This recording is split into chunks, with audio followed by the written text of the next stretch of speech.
سلام رفقا، این منی که عاشق ورزش کردنم.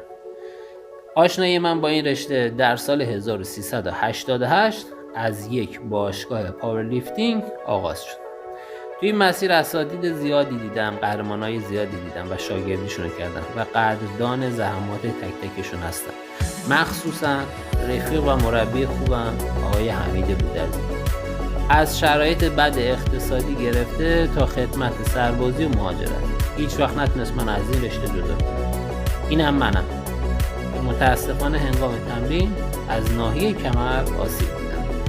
بیرون زدگی و پارگی دو دیسک، روزای بسیار سختی بود. از نظر علم پزشکی دو ناحیه از بدن ما انسان‌ها تکامل کامل پیدا نکرده.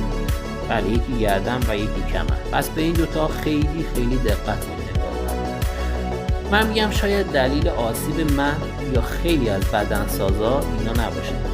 شاید دلیلش اینه که فشارهای روحی که روبونه رو توی باشگاه با وزنهای سنگین انتقامش از جسم می‌گیره. خب تا اینجا یه درد و دل بود. ممنونم که گوش کردیم. میگن هر چیزی یه کارمایی داره. هر چقدر بیشتر یاد بدی بیشتر یاد بدی.